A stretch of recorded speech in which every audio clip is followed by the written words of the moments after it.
Si vous n'avez jamais vu de zélotes dans l'évangile, parce que le véritable zélote, ce n'est pas notre frère Serge.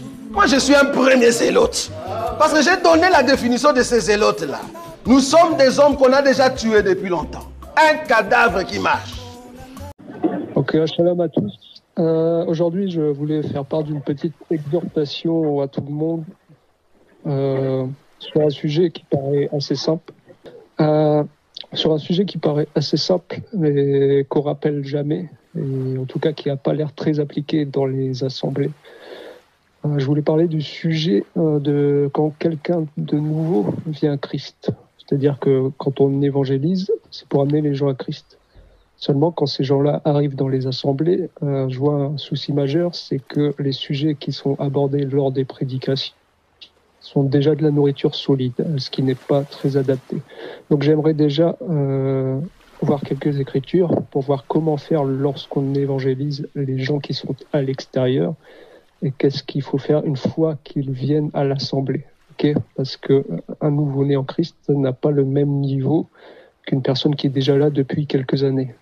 Donc j'aimerais prendre une écriture. On va prendre 1 Corinthiens au chapitre 3. Je vais prendre au verset 1 et je vais lire.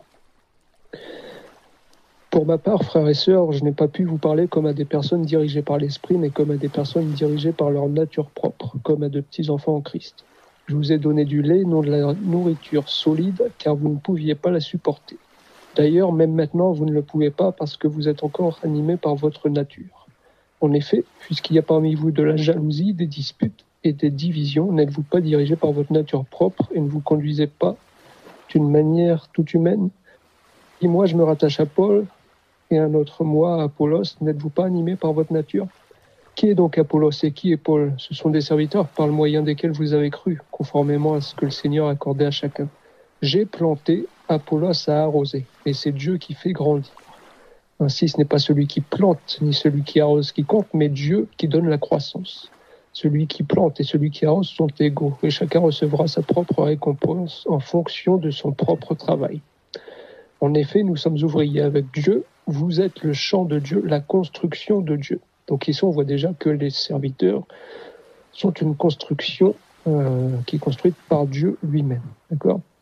Voici ce que dit Paul. Conformément à la grâce que Dieu m'a donnée, j'ai posé le fondement comme un sage architecte et un autre construit dessus. Donc là, le premier point que j'aimerais aborder, c'est que lorsque quelqu'un vient à Christ, la première chose à faire, c'est poser le fondement. Paul ajoute comme un sage architecte. Parce qu'en effet, pour construire une maison, on commence toujours par le fondement. Si le fondement n'est pas bien établi, si les choses de base ne sont pas bien comprises, il va y avoir un gros problème pour le reste de la construction. Je vais prendre une autre écriture, c'est Hébreux au chapitre 6, verset 1. Alors, Hébreux chapitre 6, verset 1. Voici ce que dit l'auteur. C'est pourquoi, laissant les bases de l'enseignement relatif au Messie, tendons vers la maturité sans avoir à reposer le fondement. D'accord ? Donc là, on voit que le fondement, c'est les bases de l'enseignement. Or, quelles sont ces bases ? Voici ce qui est dit. Les bases, le fondement du renoncement aux œuvres mortes, de la foi en Dieu, de l'enseignement concernant les baptêmes et l'imposition des mains, de la résurrection des morts, jugement éternel. Donc ça, tout ce qui est cité là, en Hébreux chapitre 6, du verset 1 au verset 3, au verset 2, c'est tout ce qui est les bases, tout ce qui est le fondement en Christ, d'accord ? Et c'est ces bases-là qu'on doit donner en premier lorsqu'on évangélise. Lorsqu'on évangélise, on parle du salut en Jésus-Christ, du fait qu'il est mort pour nos péchés, du fait qu'il est le Dieu éternel, et on indique bien qu'il faut être baptisé d'eau et d'esprit pour être sauvé. On ne fait pas tout ça en une seule fois, bien sûr. On sème peu à peu. En tout cas, on peut le faire en une seule fois si on a le temps. Parce que des fois, quand on évangélise, par exemple, au travail, on n'a pas vraiment le temps. Ça dépend de la situation, du temps qu'on a. Mais il faut toujours poser les bases. Et que ces bases soient surtout bien comprises. Parce que si c'est des bases qui sont mises de travers, tout le reste va finir par s'écrouler. Ce n'est pas la peine de commencer avec quelqu'un qui vient de venir à Christ par de la nourriture solide, en lui expliquant Apocalypse et toutes ces choses. Il va rien comprendre et il va finir par être plutôt enflé d'orgueil, parce qu'il a compris Apocalypse, au lieu de commencer petit à petit avec le lait et d'ensuite prendre la nourriture solide. Donc, je répète les bases à donner en tout premier à quelqu'un qui vient à Christ.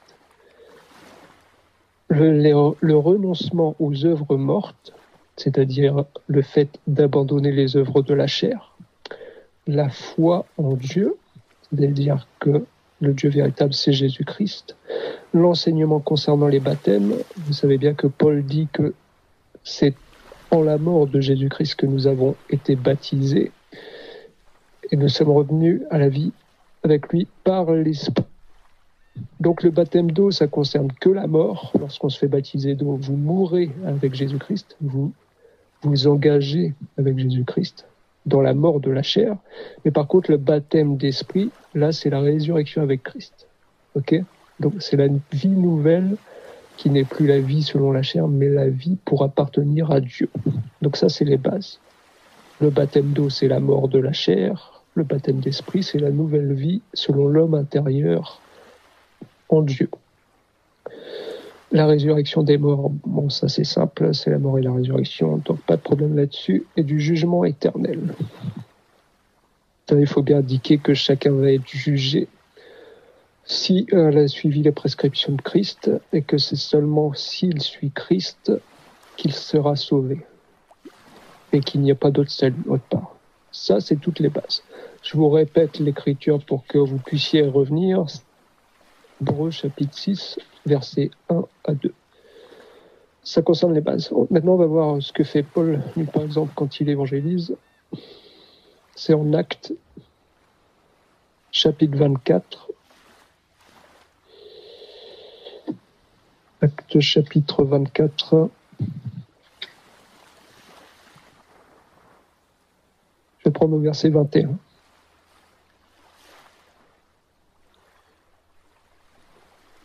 C'est juste pour vous montrer de quoi il parle, en fait, quand il parle aux autres. À moins qu'il ne s'agisse uniquement de la parole que j'ai lancée au milieu d'eux, c'est à cause de la résurrection des morts que je suis aujourd'hui mis en jugement devant vous.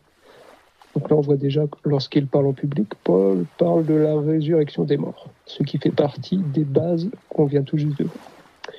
Félix, qui était parfaitement au courant de ce qui concernait cet enseignement, les renvoyait en disant « Quand le commandant Lysias sera venu, j'examinerai votre affaire. » Quelques jours plus tard, Félix vint avec sa femme Drusille, qui était juive, et il fit appeler Paul. Il l'écouta parler de la foi en Christ, mais lorsque Paul discuta de la justice, de la maîtrise de toi et du jugement à venir, Félix fut effrayé et lui dit « Retire-toi pour le moment, quand j'en trouverai l'occasion, je te rappellerai. » Donc voilà, Félix ne connaît pas tout, mais on voit que lorsque Paul veut parler et évangéliser Félix, qui est aussi présent dans la salle, il parle de la résurrection des morts, il parle de la foi en Christ, il parle de la justice de la foi et du jugement à venir. Donc ça, il ne donne que les bases. Et Félix lui dit bien, retire-toi pour le moment, quand je trouverai l'occasion, je te rappellerai. Donc, cette évangélisation pour poser les bases peut se faire en plusieurs fois. D'accord ? Vous n'êtes pas obligé de tout bombarder en un seul jour, en 10 minutes, non, le temps. D'accord ? Mais ce qui est important et le fait essentiel là-dedans, c'est qu'il faut avoir des bases solides et que surtout que ces bases soient bien comprises. Et c'est là le problème que je voulais souligner dans les assemblées. C'est quand quelqu'un de nouveau arrive, on ne prend pas le temps de savoir s'il connaît les bases, on continue l'enseignement de la nourriture solide pour tout le monde. Il faut que vous sachiez que le berger connaît sa brebis. Si Christ a fait de vous aussi des bergers, comme il le dit à Pierre, c'est en Jean, on va le lire. C'est Jean chapitre... attendez, je prends ça.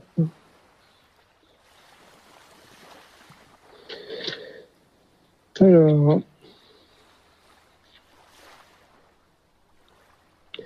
voici ce qu'il dit à Pierre. Jean chapitre 21, verset 15. Lorsqu'ils eurent mangé, Jésus dit Simon, fils de Jonas, m'aimes-tu plus que ceci? Il lui répondit, oui Seigneur, tu sais que j'ai de l'amour pour toi. Jésus lui dit, nourris mes agneaux. Il lui dit une deuxième fois, Simon, fils de Jonas, m'aimes-tu? Pierre lui répondit, oui Seigneur, tu sais que j'ai de l'amour pour toi. Jésus lui dit, prends soin de mes brebis. Il lui dit la troisième fois, Simon, fils de Jonas, as-tu de l'amour pour moi? Pierre fut attristé de ce qu'il lui avait dit la troisième fois, as-tu de l'amour pour moi? Et lui répondit, Seigneur, tu sais tout, tu sais que j'ai de l'amour pour toi. Jésus lui dit, nourris mes brebis. Vérité, en vérité, je te le dis. Quand tu étais plus jeune, tu mettais toi-même ta ceinture et tu allais où tu voulais, mais quand tu seras vieux, tu tendras les mains et c'est un autre qui attachera ta ceinture et te conduira où tu ne voudras pas. Donc ici, on voit bien que Jésus dit à Pierre, dit une première fois, nourris mes agneaux. Il lui a redit, prends soin de mes brebis. Et il lui a nourri mes brebis. Donc là, le Seigneur fait de Pierre, comme pour les autres apôtres et prédicateurs, c'est à eux de prendre soin des brebis. Donc ce qui fait d'eux, en outre, des bergers. Okay. Jésus est le berger des bergers, c'est lui le grand berger. Mais il donne aux apôtres afin que les apôtres eux-mêmes puissent donner aux brebis. D'accord? Donc, nous aussi, en tant que prédicateurs, vous tous qui écoutez, vous êtes comme des bergers. Or, les bergers connaissent les brebis.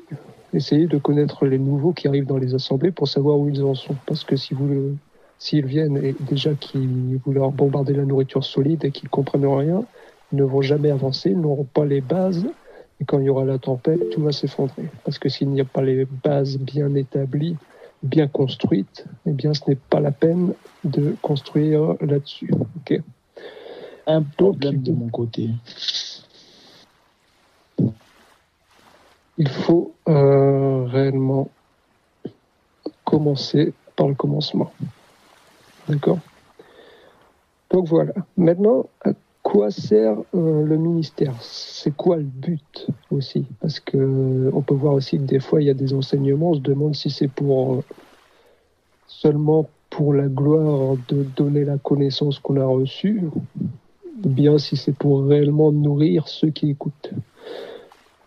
Donc, quel est le but, en gros, du ministère? On va voir ça. Donc, je rappelle, commencer par le commencement, par les bases, et ensuite donner la nourriture solide. Ainsi, tout sera bien établi, bien construit. Ok. Maintenant, quel est le but de ces instructions? Romains chapitre 1.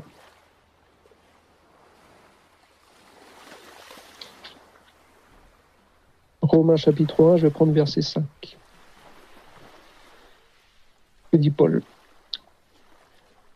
C'est par lui, il parle de Dieu, de Jésus-Christ, c'est par lui que nous avons reçu la grâce d'exercer le ministère d'apôtre pour conduire en son nom des hommes de toutes les nations à l'obéissance de la foi.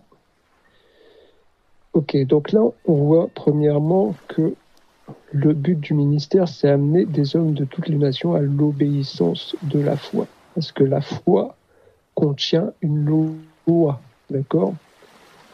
Jésus-Christ lui-même donne la connaissance de sa volonté. Il y a une loi et des règles à respecter lorsqu'on arrive dans la foi, d'accord? Ce n'est pas une foi sans loi. Je vais prendre 1 Timothée, chapitre 1. 1 Timothée,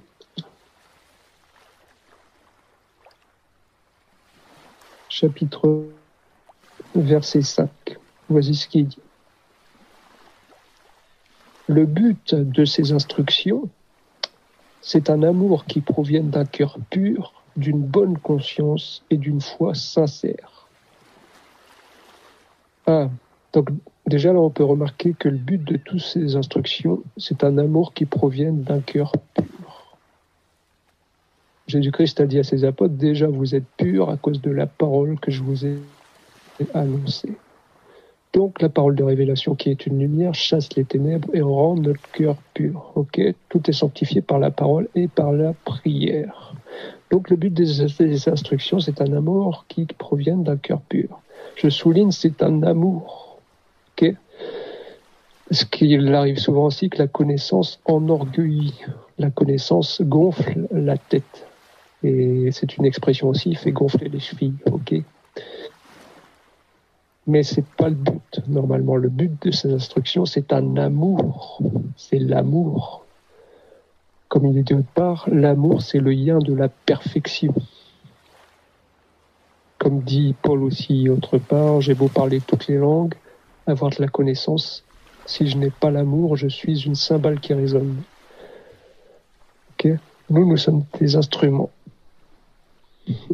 Et une mélodie qui n'est pas bien jouée, c'est-à-dire un enseignement qui n'est pas bien compris, un enseignement qui ne contient pas l'amour mais qui contient l'orgueil, n'est pas bon du tout. Ok ?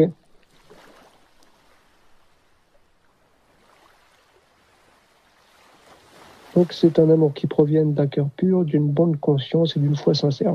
Et regardez bien ce qu'il dit juste derrière, et c'est ce qui arrive bien trop souvent dans certaines assemblées, c'est que au lieu de produire l'amour et tous les bons sentiments qui sont en Jésus-Christ, dont nous devons nous revêtir, je vous rappelle, au lieu de produire ça, voici ce que ça produit. Certains se sont écartés de cette ligne et se sont égarés dans des discours creux. Ils veulent être des professeurs de la loi, mais ils ne comprennent rien à ce qu'ils disent ni à ce qu'ils affirment avec assurance. Donc, il faut faire très attention à ne pas s'écarter de cette ligne. Si le but n'est plus amour, si le but n'est plus une foi sincère, si le but n'est plus un cœur pur et de progresser dans la sainteté, eh bien, vous êtes en train de vous éloigner de la ligne qui est la ligne directrice, d'accord ? Parce que le but, en gros, au final, c'est qu'on soit tous amenés à la perfection, sans tâche et sans défaut. On ne donne pas la connaissance pour donner la connaissance et pour s'enorgueillir, pour que les autres s'enorgueillissent. Cette connaissance doit avoir pour but que les gens puissent connaître quelle est la volonté de Dieu dans nos vies et ce que nous devons appliquer et mettre en application pour avoir la vie éternelle. C'est ça le but. On n'est pas là pour montrer la connaissance qu'on a. On n'est pas là pour faire des démonstrations de « moi je connais plus que les autres ». Ça ne sert à rien, ça n'amène que l'orgueil. D'accord ? Et d'ailleurs, je vais vous parler d'un petit fait. Au tout départ, quand je suis venu à Christ, la première chose que j'ai faite, donc, c'est demander à Dieu, quand j'étais sûr que oui, il existe et qu'il était là et qu'il m'avait sauvé, j'ai demandé d'être enseigné dans la vérité. Et il m'a montré que c'est bel et bien par les Écritures. Les Écritures sont expliquées par les Écritures. Seulement la personne que je suivais sur Internet qui était conforme à cet enseignement, eh bien, il y avait je ressentais beaucoup de colère quand il parlait, beaucoup de colère, et je me suis rendu compte que, en fait, cet enseignement, toute la connaissance qu'il distribuait, gonflait la tête. Au lieu d'être dans l'amour, il était dans la colère. Je me suis rendu compte qu'il y avait un problème, même si cette personne, quelques mois plus tard, quelques années plus tard, s'est repentie, s'est rendu compte que toute cette connaissance ne sert à rien si on n'a pas l'amour, et qu'il a beaucoup changé aujourd'hui. Eh bien, au tout départ, quand je l'ai connu, cette personne, réellement, cette connaissance l'avait plongé dans la colère. Donc, il faut faire très attention. La connaissance, c'est bien, mais dans quel but ? La connaissance, si c'est pour te mettre à juger tous les païens que tu vois tous les jours, te mettre à les condamner dans ton cœur, alors que les instructions de Christ te demandent de pardonner et d'aimer. C'est par l'amour qu'on amène les gens à Christ, et non par la méchanceté, et par le jugement, eh bien, tu es dans une mauvaise voie. Repens-toi, reviens à la première des choses qui est l'amour. Comme l'a dit Paul, la première des choses, c'est l'amour. La connaissance va disparaître, mais l'amour va rester. Donc c'est par l'amour, la compassion, la compréhension qu'on amène les gens à Christ. Même s'il t'a fait du mal, tu dois lui faire du bien. Ça, c'est fait partie de la loi de la foi, de la loi de Christ. Okay ? Quelqu'un te fait du mal, ne rend pas le mal pour le mal, mais sois vainqueur du mal par le bien. Ok ? Il faut toujours, je sais qu'il y a des moments difficiles dans la vie, qu'il y a des moments où tu as envie de te mettre en colère contre un tel parce qu'il t'a fait du mal, mais il faut toujours que tu fasses les choses pour Dieu. Parce que si tu te mets à faire les choses pour les gens eux-mêmes, là, tu vas vite tu vas vite t'effondrer. Quand tu fais quelque chose, fais-le pour Dieu. Si tu dois aider quelqu'un, fais-le parce que Dieu te le demande, non pour que la personne te remercie. D'accord ? Parce que ça se trouve, la personne ne va pas te remercier, la personne va continuer à être infecte avec toi. Donc si tu l'as fait pour la personne, eh bien tu vas vite être déçu. Donc quand tu fais les choses, fais-les pour Dieu. Ne les fais plus pour les hommes. D'accord ? Fais-les parce que Dieu te l'a demandé. Et là, ton cœur sera sincère envers Dieu et tu feras tout pour Dieu. D'accord ? Tes pensées seront tournées vers lui, tes actes seront pour lui. Ne cherche pas à plaire aux hommes. Cherche à respecter la parole, un point c'est tout, le reste, ça ne te concerne pas. Voilà. Donc, on va continuer. Une autre écriture, Éphésiens chapitre 1, verset 4. Éphésiens chapitre 1, verset 4. Je pense à tout de suite.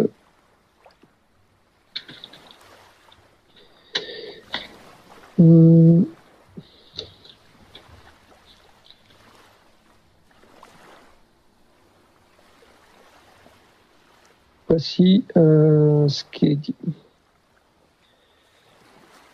Bon, je commence au verset 3. Béni soit le Dieu et Père de notre Seigneur Jésus-Christ, qui nous a bénis de toute bénédiction spirituelle dans les lieux célestes en Christ. En lui, Dieu nous a choisis avant la création du monde pour que nous soyons saints et sans défaut devant lui. Donc là, le but pour les disciples, le but qui concerne aussi le ministère pour les disciples, on voit que Dieu nous a choisis avant la création du monde pour que nous soyons saints et sans défaut devant lui. Ce qui revient au but des instructions, que nous devenions saints. Car comme Dieu l'a dit, vous serez saints, car je suis saint. La sainteté, c'est la perfection. Ce qui est bien dit, sans défaut. C'est le but, c'est la pureté. Ce que Dieu veut, c'est votre sanctification. C'est que vous abandonniez les œuvres de la chair pour être soumis totalement à sa volonté, à lui. Colossiens chapitre 1, on continue. Pour une fois, je donne beaucoup d'écriture, mais c'est mieux, je trouve. Colossiens chapitre 1, verset 9. Voilà pourquoi nous aussi, depuis le jour où nous en avons été informés, nous ne cessons de prier Dieu pour vous. Là, c'est Paul qui parle, il parle aux Colossiens. Nous demandons que vous soyez remplis de la connaissance de sa volonté, en toute sagesse et intelligence spirituelle, pour marcher d'une manière digne du Seigneur et lui plaire entièrement. Vous aurez pour fruit toutes sortes d'œuvres bonnes et vous progresserez dans la connaissance de Dieu. Vous serez fortifiés à tout point de vue par sa puissance glorieuse pour être toujours avec joie, persévérant et patient. Et vous exprimerez votre reconnaissance au Père qui nous a rendus capables de prendre part à l'héritage des saints dans la lumière. Il nous a délivrés de la puissance des ténèbres et nous a transportés dans le royaume de son Fils bien-aimé, en qui nous sommes rachetés et pardonnés de nos péchés. Donc là, la demande de Paul, il dit « Nous ne cessons de prier Dieu pour vous, nous demandons que vous soyez remplis de la connaissance de sa volonté, en toute sagesse et intelligence spirituelle. » Donc, toujours le but du ministère, c'est que les disciples puissent être remplis de la connaissance de la volonté de Dieu. En effet, comment voulez-vous mettre en application la justice de Dieu, en tout cas la justice qu'il nous demande d'avoir, si vous ne la connaissez pas, si vous ne connaissez pas sa volonté? Parce que je vous informe que la volonté de Dieu, lorsqu'on lit les Écritures, il y a de la volonté qui est écrite noir sur blanc, mais il y a aussi des choses cachées. C'est ce que dit Paul en 1 Corinthiens 4. Il dit « Nous sommes des administrateurs des mystères de Dieu ». Ces mystères étaient cachés de tout temps, mais sont révélés aujourd'hui par ses apôtres et prophètes. Parce que Dieu, auparavant, n'avait pas donné sa pensée, car il avait dit en Ésaïe 55, « Mes pensées ne sont pas vos pensées, mais ne sont pas vos voix. Tout comme le ciel est élevé au-dessus de la terre, ainsi en est-il de ma pensée, qui est bien au-dessus de la pensée humaine, d'accord ? La pensée de Dieu n'est pas la pensée des hommes. Lorsqu'un homme lit les Écritures que Dieu a données, eh bien, il va commencer à réfléchir par la chair, d'accord ? Mais sa pensée ne sera pas conforme à ce qu'a voulu dire Dieu. Parce que la pensée qu'avait Dieu en écrivant toutes ces Écritures, eh bien, elle est différente de la nôtre. Et cette pensée, il nous l'a donnée aujourd'hui à nous qui avons accepté Jésus-Christ, qui avons accepté Jésus-Christ comme notre Dieu et notre Sauveur. Dieu nous a accordé une partie, donc il nous a accordé son esprit, et à chacun une portion de la connaissance de son nom. Et aujourd'hui, on peut connaître sa pensée. Quand on lit les Écritures, on peut connaître quelle est sa volonté réelle. D'accord ? C'est pour ça qu'on a reçu l'Esprit Saint. On a reçu la pensée de Dieu afin de la comprendre et de pouvoir mettre en pratique ce qu'il nous demande, d'accord, pour le salut éternel. Voilà. Donc, toujours dans la même optique, on va continuer. 2 Timothée, chapitre 3, verset 16.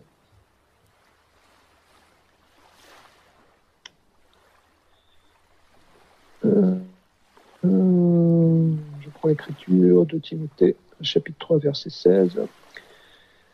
Toute l'écriture est inspirée de Dieu et est utile pour enseigner, pour convaincre, pour corriger, pour instruire dans la justice, afin que l'homme de Dieu soit formé et équipé pour toute œuvre bonne. Donc là, il dit bien, toute l'écriture est inspirée et utile pour enseigner et pour instruire dans la justice. Donc, le but, c'est toujours d'instruire dans la justice. D'accord ? Si quelqu'un ne comprend pas une des bases, ou si quelqu'un ne comprend pas quelle est la volonté de Dieu sur tel ou tel point, eh bien, vous devez l'instruire en prenant les Écritures. Dieu ne fonctionne pas en dehors des Écritures, d'accord ?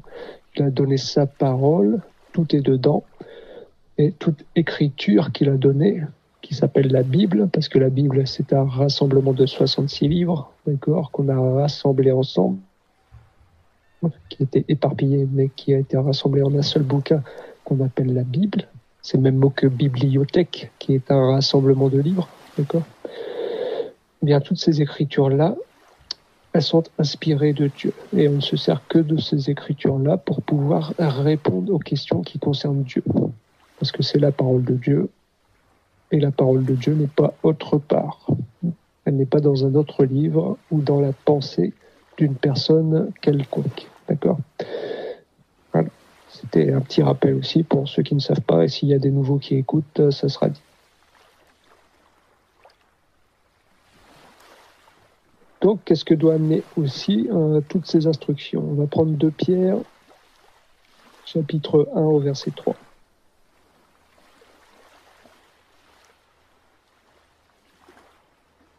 Voici ce que dit Pierre. Sa divine puissance, il parle de Dieu, sa divine puissance nous a donné tout ce qui est nécessaire à la vie et à la piété, en nous faisant connaître celui qui nous a appelés par sa propre gloire et par sa force. Celle-ci nous assure les plus grandes et les plus précieuses promesses. Ainsi, grâce à elle, vous pouvez fuir la corruption qui existe dans le monde par la convoitise et devenir participant de la nature divine. Donc là, petit mot, il dit que la corruption existe dans le monde, c'est-à-dire que au début, la création était parfaite, tout était parfait, mais à cause de la convoitise, la corruption est arrivée. Là, c'est une référence directe à Ève et à Adam qui ont convoité le fruit de l'arbre du bien et du mal et qui, par la transgression, a amené la corruption. C'est-à-dire que la vie était éternelle, mais le fait de transgresser et de manger de l'arbre de la connaissance du bien et du mal, eh bien, ça a amené la mort. La mort est entrée dans le monde à cause du péché d'Adam, de la transgression. Donc ça, c'était une référence directe par l'apôtre Pierre. Il dit, vous pouvez fuir la corruption qui existe dans le monde par la convoitise. Et quand on fuit la corruption qui existe dans le monde par la convoitise, on peut devenir participant de la nature divine. fuir la corruption, c'est aussi fuir toutes les œuvres de la chair. Et lorsque vous fuyez, c'est aussi ce qu'on appelle le renoncement aux œuvres mortes, lorsque vous fuyez la chair et tout ce qui fait la guerre à l'âme, parce que les désirs de la chair sont contraires aux désirs de Dieu, eh bien, vous devenez participant de la nature divine. Et c'est là que vous pouvez voir que vous allez changer, que les tentations vont se faire moindre, que quand on va vous attaquer, eh bien, vous n'allez pas répondre. Lorsqu'on va vous insulter, eh bien, vous n'aurez plus la chair qui va s'irriter facilement. Pourquoi ? Parce que vous avez fui la corruption, parce que vous ne faites plus la volonté de la chair, et donc votre chair est comme morte. D'accord ? C'est aussi le but du baptême d'eau, faire mourir la chair. Okay ? Et c'est pour ça aussi qu'on doit enseigner jour après jour la parole de Dieu, parce que la parole est telle une épée tranchante. D'accord ? Une épée qui est là pour faire mourir la chair. Okay ? À la chair, vous devez donner les coups d'épée pour la faire mourir. Ça se fait par la parole. La parole de Dieu est comme une épée. Afin que, comme Paul l'a dit, lui, on voyait les marques de la mort de Christ en lui. Et si on voit les marques de la mort de Christ, c'est-à-dire que la chair a été mise à mort, eh bien on verra en vous aussi la vie de Jésus-Christ, la vie nouvelle qui est conforme à la volonté de Dieu, la vie nouvelle où vous ne vous irritez plus pour rien, où votre colère est anéantie, où vous n'en ressentez plus la honte de parler de Jésus-Christ, où vous ne ressentez plus la douleur des paroles qu'on vous lance, mais où vous pouvez répondre réellement par la puissance de Dieu, par le bien. Vous pouvez être vainqueur du mal par le bien. Ok, ça, c'est quand vous êtes vraiment fortifié, que vous vivez la vie de l'esprit et que vous avez abandonné les œuvres de la chair, totalement. Là, si vous êtes dans cette condition, eh bien, la puissance de Dieu est sur vous et vous pouvez être vainqueur réellement de tout et ne plus avoir peur de rien. Ça, c'est une bonne condition. Là, vous savez que vous êtes vraiment dans la nature divine. Okay ? Tout comme Dieu n'a peur de rien et est capable de tout, eh bien, vous allez acquérir cette nature. Passer de gloire en gloire. Vous allez abandonner la gloire de la chair, la gloire qui vient des hommes, pour obtenir la gloire de Dieu et de lui seul, et faire sa volonté à lui seul, et vos pensées seront tournées vers lui seul, et vous serez réellement assidu dans la prière, dans la lecture, et vous verrez. Parce que des fois, on peut arriver à ce stade, mais on se laisse avoir, et on finit par broncher. Et là, on perd tout, et là, c'est très douloureux. C'est pour ça que bien souvent, il arrive plusieurs fois que quand on branche, on ne se rend pas forcément compte, mais on se remet sous l'esclavage des choses qu'on avait réussi à vaincre par l'esprit. D'accord ? Donc faites très attention à ne pas tomber dans l'orgueil lorsque Dieu vous donne la force, lorsqu'il vous fait la grâce. Là, on se dit qu'on peut tout faire. Eh bien non, vous ne pouvez pas tout faire. Restez dans la parole, restez dans la parole. Ne profitez pas de cette force pour faire le mal. D'accord ? Parce que là, vous allez tout perdre et vous allez le regretter. Et vous allez recommencer très bas spirituellement. Donc faites très attention quand Dieu vous élève et qu'il vous donne toutes sortes de choses. Faites très attention. D'accord ? Parce que Dieu mais il peut aussi faire dégringoler très vite. C'est pour ça que David aussi priait en disant « Seigneur, protège-moi du sentiment d'orgueil ». D'accord ? Parce que quand Dieu donne la force, il arrive très souvent que l'orgueil vienne avec, et alors là, c'est très, très, très mauvais. C'est pour ça qu'il faut vraiment demander dans la prière, poussé par l'esprit, demander ce qui convient, selon la situation où vous êtes. Si vous êtes dans la détresse, eh bien, priez pour que cette situation se règle. Et si vous êtes dans la force, et que vous êtes élevé, priez afin de ne pas tomber dans la tentation, de ne pas tomber dans l'orgueil et de ne pas chuter. Comme disait une des Écritures, que celui qui est debout prenne garde. D'accord ? Donc, je le répète, faites très attention. Voici ce que dit Pierre encore. cette raison même, faites tous vos efforts afin d'ajouter à votre foi la qualité morale, à la qualité morale la connaissance, à la connaissance la maîtrise de soi, à la maîtrise de soi la persévérance, à la persévérance la piété, à la piété l'amitié fraternelle, à l'amitié fraternelle l'amour. D'accord, il place l'amour en dernier parce que comme je l'ai déjà dit, comme je l'ai déjà cité, il est dit autre part, l'amour c'est le lien de la perfection. D'accord ? Quand tu arrives à un point où tu es dans l'amour constamment, tu es dans la puissance de Dieu et que tu réussis à communiquer l'amour de Dieu, que ce soit pour tes frères, que ce soit pour les personnes qui ne connaissent pas Dieu, que ce soit pour les bons ou pour les méchants, et même pour ceux qui te font du mal, quand tu es dans cet état-là d'amour inconditionnel, eh bien, on peut dire que tu arrives pratiquement, je dis pratiquement parce que la vraie perfection, c'est lorsque, bien sûr, nous serons transformés lors de l'enlèvement, lorsque nous quitterons ce corps de chair qui est corruptible pour revêtir l'incorruptibilité. C'est pour ça que je dis pratiquement, vous serez parfait, en tout cas pratiquement parfait. La perfection réelle sera lorsqu'on revêtira le corps glorieux et qu'on sera comme Christ, dans son état glorieux. Le corps incorruptible. Voilà. Donc ça, voilà. Voilà la conclusion. Je fais un petit résumé. Concernant l'éducation des personnes qui sont toutes jeunes en Christ, que ce soit l'évangélisation ou lorsqu'elles arrivent dans vos assemblées, assurez-vous de bien poser les bases, que les bases soient très bien comprises, que ce soit concernant Christ, la foi en Christ, la justice de la foi, les baptêmes et pourquoi Jésus-Christ est venu, pourquoi il a versé son sang, et le fait qu'il soit Dieu. Posez toutes ces bases-là tranquillement, insistez, jusqu'à ce que ça soit bien compris, et alors vous donnerez la nourriture solide, c'est-à-dire vous pourrez enseigner par toutes les Écritures, prendre les Écritures de ce qu'ils appellent l'Ancien Testament pour aller vraiment dans les choses vraiment solides. Mais n'oubliez pas les bases. Si vous avez quelqu'un de nouveau, prenez soin de savoir et de connaître où il en est.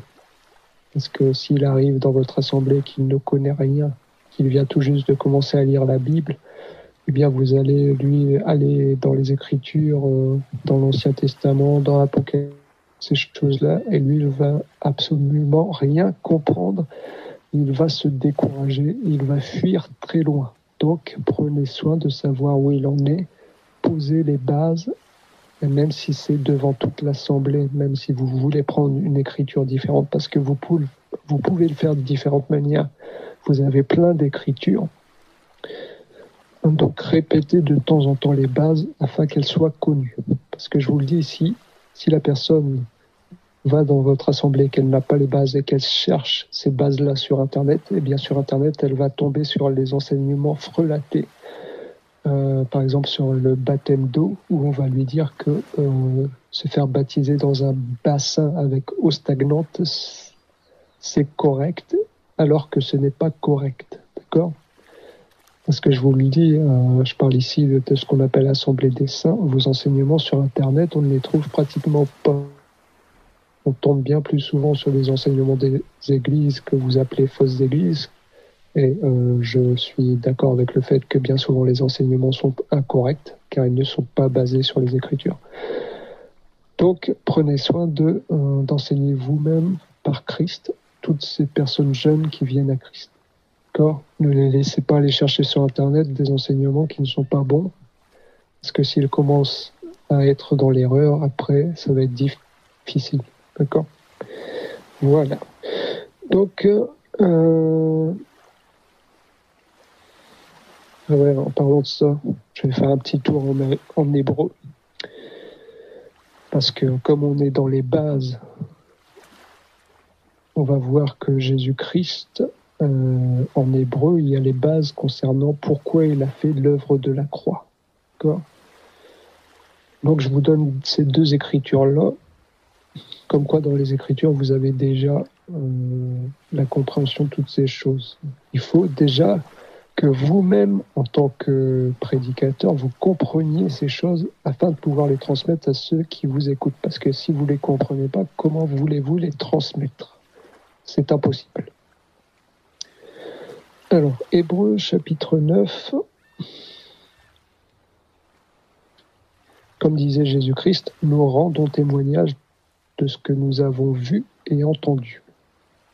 Car nous ne sommes pas comme ceux qui ont des yeux mais qui ne voient pas, qui ont des oreilles mais qui n'entendent pas. Nous avons des yeux pour voir et des oreilles pour entendre. C'est-à-dire, lorsqu'on lit les Écritures, on a l'explication cachée de l'Écriture. On a la pensée de Dieu sur les Écritures. Et comme je l'ai dit, nous rendons témoignage de ce que nous avons vu et entendu. Eh bien, pas l'explication sur quelque chose. Ne vous lancez pas dans des explications auprès des serviteurs, des disciples de Christ. D'accord ? Vous ne pouvez enseigner que quelque chose que vous avez bien compris. Faites très attention aussi. C'est ce qu'on appelle aussi donner sa portion. Chacun a une portion, restez dans votre portion, restez dans ce que vous avez compris et très bien compris. Comme ça, vous ne communiquerez pas d'erreur et vous ne serez pas appelé adultère par Dieu. Pourquoi ? Parce qu'au lieu d'avoir donné la semence, c'est-à-dire la parole de Christ, la parole révélée de Christ, eh bien vous aurez donné votre propre semence, c'est-à-dire vos propres pensées sur l'explication de l'Écriture, et c'est très mauvais. Parce que si vous donnez votre semence à la femme d'un autre, eh bien vous êtes appelé adultère. Si vous donnez votre semence à la femme de Dieu, là c'est la colère qui vous attend. Alors, j'allais dire Hébreux chapitre 9. Hébreux chapitre 9. Je vais prendre au verset 15. Voici pourquoi est intervenue l'œuvre de la croix. Voici pourquoi il est le médiateur d'une alliance nouvelle. Là, on parle de Jésus-Christ. Sa mort est intervenue pour le rachat des transgressions commises sous la première alliance, l'alliance de Moïse, afin que ceux qui ont été appelés reçoivent l'héritage éternel promis. En effet, là où il y a un testament, il est nécessaire que la mort du testateur soit constatée. Un testament n'entre en vigueur qu'en cas de décès, puisqu'il n'a aucun effet tant que le testateur vit. C'est pourquoi même la première alliance a été inaugurée avec du sang. Donc là, l'auteur d'Hébreux, que moi je pense être Paul, mais comme ce n'est pas écrit noir sur blanc, je vais dire l'auteur d'Hébreux, dit que la mort de Jésus-Christ est intervenue pour le rachat des transgressions commises sous la première alliance, l'alliance de Moïse. En effet, toutes ces transgressions-là n'avaient pas encore reçu la justice, parce qu'il faut savoir que Dieu est justice. Quand on transgresse, on doit avoir une punition. Okay ? Toutes les transgressions qui ont été commises depuis Adam, et la loi intervenue au travers de Moïse a créé la multiplication de ces transgressions, parce que sans loi, il n'y a pas de transgression, et plus il y a de loi, plus il y a de transgression. Donc lorsque la loi de Moïse est intervenue, il y a eu une multiplication des transgressions. La chair étant incapable de respecter la loi de Dieu, à cause du serpent. Parce que je rappelle que lorsque Adam a transgressé, eh bien Dieu a livré la chair, la poussière comme nourriture au serpent. D'accord ? La poussière, c'est la chair. Et Dieu a donné la poussière pour nourriture au serpent. C'est pour ça qu'aujourd'hui, la chair est toujours la nourriture du serpent. Quand on fait la volonté de la chair, eh bien on fait la volonté du diable. D'accord ? C'est pour ça aussi qu'il est dit que la volonté de la chair est opposée à la volonté de l'esprit, parce que la volonté du diable est bien entendu opposée à la volonté de Dieu. Lorsque vous vivez par la chair, vous vivez comme serviteur du diable. Lorsque vous vivez par l'esprit de Dieu et l'homme intérieur, eh bien, vous vivez comme serviteur de Dieu. C'est très simple. La mort de Jésus-Christ est intervenue pour jugement soit effectué. C'est-à-dire que toutes ces transgressions-là qui avaient eu lieu durant l'alliance de Moïse et depuis le premier homme, toutes ces transgressions-là qui ont eu lieu ont reçu par la mort de Jésus-Christ une juste sanction. Lui nous a offert le cadeau, lui qui est le Dieu éternel, il s'est formé un corps de chair pour faire retomber sur ce corps toutes les fautes que nous avions commises depuis la transgression initiale. D'accord ? Et ainsi, toutes ces fautes-là ont reçu une juste sanction. Et je vous informe qu'il a reçu cette punition à notre place aussi pour les transgressions qui ont eu lieu après la croix. Donc, tous les péchés et toutes les transgressions ont été comptés sur l'œuvre de la croix. Mais le but, c'est de mourir avec Jésus-Christ. Oui, Dieu s'est formé un corps pour prendre sur lui la punition à notre place et ainsi nous faire le cadeau de rétablir, d'amener la réconciliation entre lui et nous.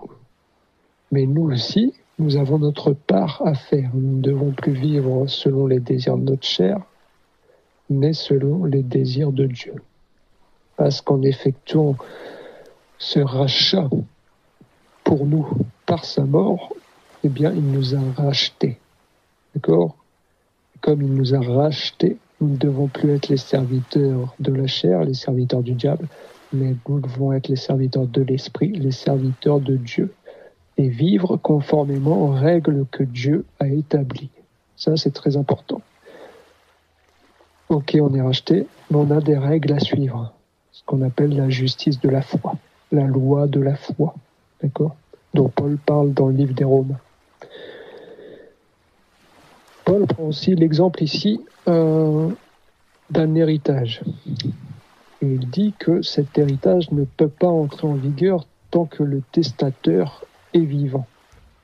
C'est pareil. Dieu est esprit, Dieu est éternel, Dieu est vivant. D'accord ? Mais étant esprit, Dieu ne peut pas mourir. C'est pour ça qu'il a pris un corps de chair. Parce qu'il nous a promis à nous, ses enfants, ceux qu'il a destinés à la vie éternelle, il leur a promis un héritage. Cet héritage, c'est la vie éternelle. Mais comme l'indique ici Paul, un héritage ne peut entrer en vigueur que lorsque la mort du testateur vit. C'est pour ça que Dieu, qui a donné toutes ses promesses, qui nous a promis un héritage, lui qui est notre Père et nous qui sommes les enfants, eh bien, il faut que Dieu passe par la mort pour que l'héritage puisse entrer en vigueur. Mais comme Dieu ne peut pas mourir vu qu'il est esprit, il faut qu'il prenne un corps pour que sa mort soit constatée et qu'ainsi l'héritage soit donné aux enfants. Voilà. Et ainsi nous obtenons la vie éternelle. Vous voyez qu'il y a beaucoup de choses dans l'œuvre de la croix. Mais il faut que ces choses soient bien comprises, bien établies, car elles font partie des bases. On va prendre une autre écriture hébreu pour finir. C'est Hébreux chapitre 2, verset 14. Hébreux chapitre 2, verset 14. Là, l'auteur parle de nous, les enfants qui sont destinés à la vie éternelle. Parce que oui, il y a prédestination. Voici ce que dit l'auteur. Puisque ces enfants, c'est-à-dire nous, ont en commun la condition humaine, lui-même, Jésus-Christ, l'a aussi partagée de façon similaire. Ainsi, par sa mort, il a pu rendre impuissant celui qui exerçait le pouvoir de la mort, c'est-à-dire le diable, et libérer tous ceux que la peur de la mort retenait leur vie durant dans l'esclavage. En effet, assurément, ce n'est pas des anges qu'il vient en aide, mais bien la descendance d'Abraham. Par conséquent, il devait devenir semblable en tout à ses frères, afin d'être un grand prêtre rempli de compassion et fidèle dans le service de Dieu pour faire l'expiation des péchés du peuple. Dieu, ici, ce qu'en gros veut dire l'auteur, Attendez, avant de donner l'explication, je vais continuer avec le chapitre 5 qui est sur le même sujet. Parce que là, il vient de dire que ainsi il pouvait devenir le grand prêtre rempli de compassion et fidèle dans le service de Dieu. Au chapitre 5, il y a la suite. En effet, tout grand prêtre pris parmi les hommes est établi en faveur des hommes, dans le service de Dieu, afin de présenter des offrandes et des sacrifices pour les péchés. Il peut avoir de la compréhension pour les personnes ignorantes et égarées, puisqu'il est lui-même aussi sujet à la faiblesse. C'est là le point qu'il faut retenir. Il peut avoir de la compréhension pour les personnes ignorantes et égarées, puisqu'il est lui-même aussi sujet à la faiblesse. Donc, nous, en tant que personnes humaines, on est dans la chair. On vit dans la chair qui est pour nous, notre corps, c'est comme une habitation. D'accord ? Et comme je vous ai dit, après la transgression d'Adam initiale, eh bien Dieu a livré la chair au diable. Donc le diable, la chair est devenue le territoire du diable. Maintenant, ce qu'a fait Dieu, c'est qu'il a pris une chair semblable à la nôtre et a fait mourir cette chair afin de rendre le diable impuissant. Lorsqu'on s'engage par les eaux du baptême, en écoutant la parole de Dieu, on fait mourir la chair pour devenir conforme à la mort de Jésus-Christ, parce que tout comme il est mort, nous devons mourir avec lui, en ce qui concerne la chair. Eh bien, lorsque vous faites mourir la chair en écoutant la parole de Dieu, vous rendez le diable impuissant. C'est ce que je vous disais tout à l'heure. Lorsque quelqu'un vous dira des paroles méchantes, eh bien, la chair ne réagira même plus. C'est pour ça que Jésus-Christ, qui est le Dieu éternel, Dieu a pris un corps et a vécu dans la même chair que nous. C'est pour pouvoir faire mourir cette chair et rendre le diable et la domination qu'exerçait le diable sur la chair, le rendre impuissant, pourvu que nous ne nous conformions plus aux œuvres de la chair, pardon pour la difficulté de langage, pourvu que nous ne nous conformons plus aux envies de la chair, mais à ce que demande Dieu, parce que c'est ça aussi mourir. C'est lorsqu'on ne fait plus la volonté de la chair, mais lorsqu'on vit selon les règles de Dieu. Si vous mourrez d'une telle manière, eh bien, vous serez puissant par l'esprit et le diable sera impuissant contre vous. Et comme on voit qu'Hébreux 5 nous dit qu'un grand prêtre peut avoir de la compréhension pour les personnes ignorantes et égarées, et lui-même aussi sujet à la faiblesse. C'est pour ça aussi que Dieu, qui est esprit et qui est parfait, a pris la chair pour être sujet aux tentations de la chair. Jésus-Christ, en venant dans une chair semblable à la nôtre, eh bien, il a vécu toutes les tentations que nous, en tant qu'êtres humains, nous pouvons vivre. Et lui, il a vécu toutes ces tentations-là, mais il n'a cédé à aucune. Et c'est normal puisqu'il est Dieu. Donc, il a la puissance nécessaire pour anéantir toutes les manigances du diable et ne pas répondre aux désirs de sa chair. Mais le fait est qu'il a pris une chair semblable à la nôtre, a vécu toute une vie, c'est-à-dire 33 ans dans cette chair-là, en étant confronté aux désirs de la chair, mais il les a toutes vaincues. C'est pour ça aussi que lui, en père, il a été sujet à la faiblesse, aux tentations, et c'est pour ça que désormais, maintenant qu'il est ressuscité, et qu'il nous a donné de son esprit, eh bien, il peut nous assister en étant en nous, parce que son esprit est en nous aujourd'hui, en ceux qui croient en son nom, eh bien, il peut désormais nous assister dans toutes nos faiblesses, dans toutes nos tentations. Et comme lui a vaincu toutes ces tentations-là, eh bien, il nous donne de pouvoir vaincre toutes ces tentations. Tout est possible désormais parce que nous avons l'Esprit de Dieu. Nous pouvons vivre la vie de sainteté parce que lui-même l'a vécu.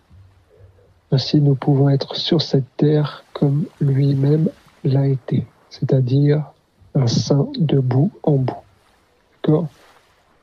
pas par nos propres forces, mais parce qu'il nous a accordé son esprit et que lui-même existe dans toutes nos difficultés afin que nous en ressortions vainqueurs. Voilà pourquoi il a pris la chair. Vous voyez là qu'il y a de multiples facettes également.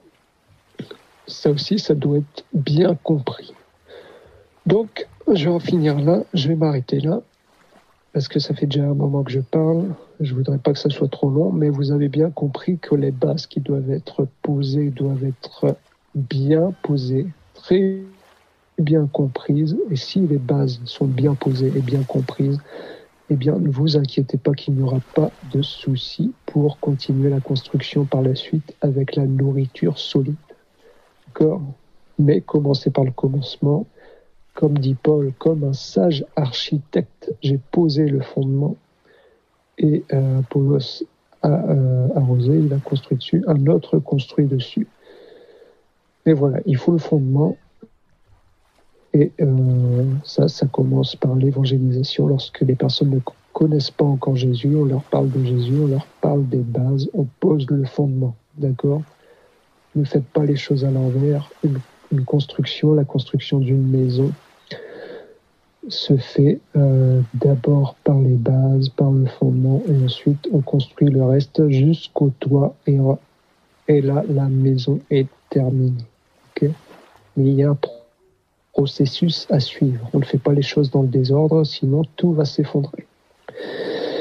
Voilà, je prie Dieu qu'il vous bénisse, je prie Dieu que vous compreniez tout ce qu'il vous a dit aujourd'hui. Je le prie, je le remercie pour toutes ces paroles, pour toutes ces instructions, pour tout ce qu'il enseigne ou tout ce qu'il exhorte, pour ceux qui connaissent déjà ces choses et ceux qui ne les connaissent pas. Je le remercie pour tous ceux qui écouteront sa parole. Je le remercie pour tout ce qu'il fait au travers de nous. Je le remercie pour tous les bien-aimés éparpillés partout dans le monde et pour tous ceux qui vont venir à lui au travers de vous tous, au travers de nous, mais toujours par l'Esprit de Dieu qu'il nous a donné, car c'est lui-même qui nous donne la parole pour semer, qui nous donne la semence pour semer. Ici, quand on parle de semence, on parle bien évidemment de la parole de Dieu. Comme l'a dit Jésus-Christ, la semence, c'est la parole. Et comme l'a dit l'apôtre Paul, comment croiront-ils si personne ne l'annonce ? Il faut des gens qui annoncent la parole de Dieu. Ne vous contentez pas d'aller dans les assemblées, il faut aussi annoncer aux personnes qui sont à l'extérieur. Tout le monde a besoin d'être évangélisé parce que bien qu'il y ait des églises partout aujourd'hui dans le monde, eh bien, si on leur demande pourquoi Jésus-Christ a été crucifié, vous verrez qu'ils ne sauront pas vous répondre. Et donc, ils ne sont pas au courant de toutes ces choses. Ils ne savent pas que c'est lui le Dieu éternel, c'est le Fils de Dieu. Oui, c'est bien le Fils de Dieu, mais c'est un langage pour dire que Dieu a pris un corps. Dieu Esprit, c'est ce qu'on appelle le Père. Dieu qui prend un corps de chair pour venir parler lui-même au peuple. C'est ce qui est appelé le Fils. Dieu aujourd'hui qui nous enseigne et qui nous assiste en toutes choses, c'est l'Esprit Saint. Mais c'est la même personne, Jésus-Christ, seulement dans des fonctions différentes. D'accord ? Tout ça, c'est un langage de Dieu qu'il a fait pour aveugler les uns, mais à qui il donne la compréhension de ce langage pour éclairer les autres et les amener à la vie éternelle. Voilà, soyez tous bénis, que Dieu vous assiste en toutes choses. Je vous aime tous. Que le Père nous fasse la grâce d'encore évoluer par lui, avec lui, dans ce qui le concerne, dans le bon chemin, dans la lumière, dans l'amour fraternel, dans l'amitié fraternelle, dans ce qui est bon, dans ce qui est saint, dans ce qu'il aime et dans ce qu'il attend de nous. Au nom de Jésus-Christ, ainsi nous avons prié. Amen. Amen. Nazakomata ngai, nazakomata ngai, nga nazakomata